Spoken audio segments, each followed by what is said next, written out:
তো কিভাবে একটি রাস্তা থেকে উঠে আসা জেল খাটা বখাটে ছেলে হয়ে ওঠে ইন্ডিয়ার নাম্বার 1 বেটিং কোম্পানির মালিক ও ইনকাম করে কোটি কোটি টাকা, কিভাবে সে প্রতিশোধ নেয় তার আশেপাশে থাকা শত্রুদের কাছ থেকে, তা নিয়েই আজকের এই মুভিটি তৈরি। তো কেমন আছেন দর্শক বন্ধুরা, আশা করছি ভালো আছেন। আজ যে মুভিটি এক্সপ্লেন করতে চলেছি সেটি একটি ভয়ানক অ্যাকশন এবং বেটিং মুভি। তো মুভির শুরুতেই দেখানো হয় কিছু পুলিশ অফিসার সমুদ্রের ধারে দাঁড়িয়ে কারোর জন্য অপেক্ষা করছে। হঠাৎ তাদের কাছে একটি কল আসে। কল পেয়ে তারা তাড়াহুড়ো করে গাড়িতে স্টার্ট দেয়। তখন একটা অফিসার আরেক অফিসারের কাছে একটি গল্প শুনতে চায়। এই গল্পটাই নিয়ে পুরো মুভিটা তৈরি। সিন শিফটে 1958 সালে দেখা যায় একদল লোক নৌকা নিয়ে নদী পার হচ্ছে। এখানে আমরা জানতে পারি গল্পের মুখ্য চরিত্র তথা ভাসু তার মা সারদার ব্যাপারে। মুভিতে দেখানো হয় সারদা অর্থাৎ ভাসুর মা খাবার পাওয়ার জন্য কতটা লড়াই করে। শেষ পর্যন্ত সে খাবারটা পেলেও এনে সে তার ছেলে ভাসুকে খাবার দিয়ে দেয় খাওয়ার জন্য, এবং তারপর তার মা আবার খাবার আনতে গেলে খাবার শেষ হয়ে যায়। তখন এই ভাসুর দেখা হয় আরো দুটো অনাথ ছেলের সাথে। ওই একটাই খাবার ভাসু ও ভাসুর মা সারদা আর দুটো অনাথ ছেলে ভাগ করে খায়। হঠাৎ একটি লোক এসে সারদার হাত থেকে সেই খাবার কেড়ে নিতে চাইলে সেই লোকটি ভাসুর মধ্যে জোরদার হাতাহাতি হয়। সেখানেই ভাসু একটি পাথর দিয়ে সেই লোকটির মাথায় আঘাত করে। সেই লোকটি সেখানেই মারা যায়। ভাসুকে পুলিশ এসে ধরে নিয়ে যায়। ভাসুকে নিয়ে যাওয়া হয়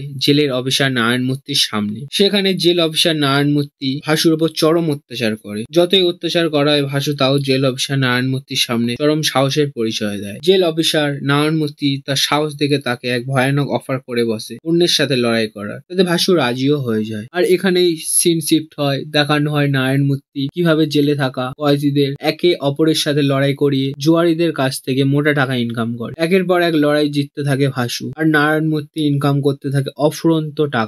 সবাই ভাসুকে আস্তে আস্তে ভয়ও পেতে থাকে। এবার সিন শিফটে 1965 সালে, যেখানে ভাসু বড় হয়ে গেছে। নারায়ণ মূর্তি তার কাছে এসে আবার একটা অফার পেশ করে। সে বলে এটাই তার জীবনের শেষ লড়াই। সে যদি হেরে যায় তাহলে জেতার থেকেও বেশি টাকা পাবে সে। কিন্তু ভাসু বাঘের মতো তাকে হারিয়ে দেয়। ভাসুর জেল থেকে মুক্তি পাওয়ার দিন এসে যায়। ভাসু চলে যাওয়ার আগে নারায়ণ মূর্তি তাকে অসাধারণ টিপস দেয়, সেটা মুভি না দেখলেই শুনতে পারবেন না দর্শক বন্ধুরা। ভাসু জেল থেকে ছাড়া পেয়ে বাড়িতে চলে যায়। তার মা তাকে খেতে দেয়। ভাসুর দাদা ভাসুকে কাজ করার জন্য উপদেশ দেয়। ভাসু সেই মতো কাজ খুঁজতে থাকে। তখনই তার সঙ্গে বাজারে একটি লোকের ঝামেলা হয় এবং সেই সূত্রে সে কাজও পেয়ে যায়। ভাসু মন দিয়ে কাজ করতে থাকে। হঠাৎ ভাসু যে দোকানে কাজ করে তার মালিকের সাথে অন্য একটি লোকের ঝামেলা হয়। ভাসু কাজ করে বাড়ি যাওয়ার পরে তার দুটো ভাইয়ের সাথে দেখা হয়, যারা সিনেমা দেখতে গিয়ে টিকিট না পেয়ে অন্য কোথাও যেতে চায়। সেখানে গল্পের নায়িকা সুজাতার সঙ্গে প্রথম দেখা হয় ভাসু। এরপর গল্পের বিশাখাপত্তনমে ঘটে থাকা এক জনগণের সমস্যার কথা তুলে ধরা হয়। সেখানে কেবি রেড্ডির কথা জানতে পারি আমরা। সে যে কতটা ভয়ানক তার মুভি না দেখলে আপনারাও বিশ্বাস করতে পারবেন না দর্শক বন্ধুরা।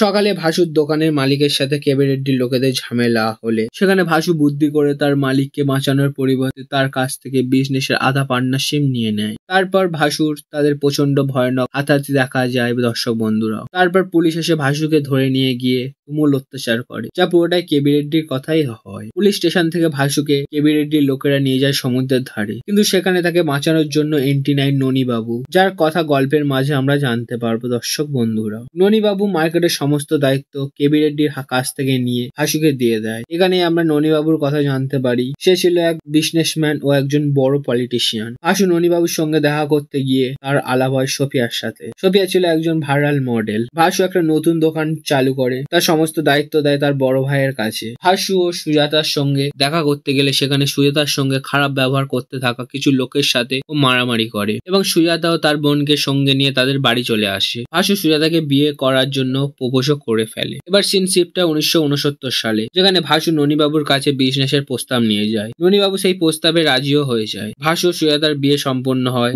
এবং তার পরের মুহূর্তে ভয়ানক এক মারামারি শুরু হয়, যেখানে ননিবাবু আহত হয়ে পড়ে। ননিবাবু আহত হয়ে পড়ায় সমস্ত বিজনেসের দায়িত্ব নিয়ে নেয় ভাসু। সে হয়ে ওঠে one and only king. Bhasu আস্তে আস্তে ননিবাবুর জায়গাটা নিতে থাকে। সিন পরিবর্তিত হয় 1972 সালে। ননিবাবু ঠিক হয়ে নিজের জায়গায় এসে বসে। ভাসু ও তার ভাইরা টাকা নিয়ে কথাবার্তা বলতে থাকে। ঠিক তখনই তার মামা তাকে নকল নোটের আইডিয়া দেয়। ভাসু সেই নকল নোটের বদলে আসল নোট নিয়ে চলে আসে, কারণ যারা নকল নোটের বিজনেস করছিল তারা একটা স্ক্যাম করছিল, যা ভাসু আগে থেকেই বুঝে গেছিল। তখনই ভাসুর এক সুখবর পায়, সে বাবা হতে চলেছে। ভাসু তার কাপড়ের বিজনেসের জন্য শহরে যায়। সেখানেই বসে খেলতে থাকা এক খেলা দেখে কোটিপতি হওয়ার এক আইডিয়া পায় সে ফিরে আসার সময় ট্রেনের মধ্যে যাত্রীদের সঙ্গে সেই খেলা খেলতে থাকে। প্রথমে সবাই তাকে বোকা ভাবলেও পরে তার মামা বুঝতে পারে ভাসুর আইডিয়া ছিল অসাধারণ। এখানেই গল্পের সেই অসাধারণ খেলার কথা আমরা জানতে পারি দর্শক বন্ধু। কিছুদিনের মধ্যে সেই খেলা বিখ্যাত হয়ে যায় বিশাখাপত্তনম তথা পুরো ইন্ডিয়া জুড়ে। ভাসু সেই খেলার মাধ্যমে হতে থাকে অসম্ভব টাকার মালিক। এবার সিন শিফটটা 1975 সালে, যেখানে দেখানো হয় সরকার একটি ব্যাপার নিয়ে খুব চিন্তায় আছে। তারা সরাসরি ভাসুর সেই গেমের সাথে যুক্ত। সেখানেই জানা যায় সিবিআই কে অর্ডার দেওয়া হয় সবকিছু খতিয়ে দেখার জন্য। এদিকে ভাসুর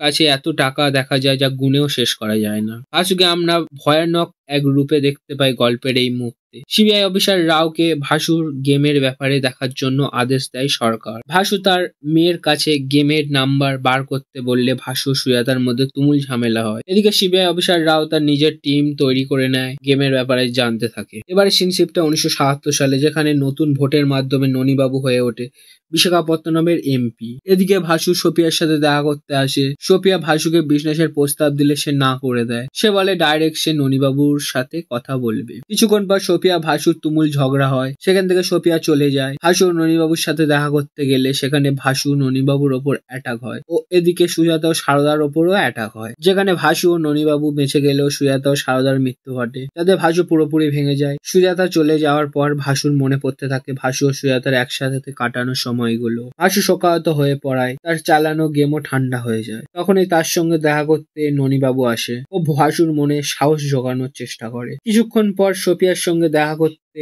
ভাসু আসে। সোফিয়া ভাসুকে ইমপ্রেস করার জন্য সে যে তার সামনে যায়। ভাসু সোফিয়ার গুণগান করতে থাকে। সোফিয়া আর ভাসু যখনই কাছাকাছি আসতে যাবে তখনই ভাসুর কথা শুনে সোফিয়া বুঝতে পারে যে ভাসু জানতে পেরে গেছে তার স্ত্রী সুজাতার মৃত্যুর পিছনে সোফিয়ারও হাত আছে। হঠাৎ সোফিয়ার ফোনে একটা কল আসে কেবির। সোফিয়া কোনো কিছু বলার আগেই ভাসু সোফিয়াকে গুলি করে দেয়। সিন পরিবর্তিত হয় 1982 সালে। ভাসু তার গেম থেকে সমস্ত উপার্জিত টাকা আবার মার্কেটে ছড়িয়ে দেয়। তার গেম আবারও দ্রুত গতিতে চলতে থাকে। তখন ওই সিবিআই অফিসার রাওয়ের কাছে ভাসুর গেমের ব্যাপারে প্রমাণ চলে আসে। সিবিআই অফিসার রাও সরকারের কাছে সমস্ত তথ্য পেশ করে। গল্প এবার প্রেজেন্টে চলে আসে। সিবিআই অফিসার একদল ভাসুর ফ্যাক্টরিতে রেড করে। সেখানেই তারা কিছু পায় না, শুধু কয়েকটা বোতল ছাড়া। সবকিছু খোলাসা করে সিবিআই অফিসারদের কাছে সেই ফ্যাক্টরির ওয়াচম্যান। সিবিআই অফিসাররা ওখানে যা দেখলো তা দেখে তো সবাই অবাক। সরকারের কাছে সব খোলাসা করে সেই ওয়াচম্যান কিভাবে এই গেম অপারেট হয়। সিবিআই অফিসাররা পৌঁছে যায় ফ্যাক্টরির মালিক ননিবাবুর কাছে। ননিবাবু তাদের কাছে গেমের কথা শুনে তো অবাক হয়ে যায়, যা ভাসু তাকে না জানিয়ে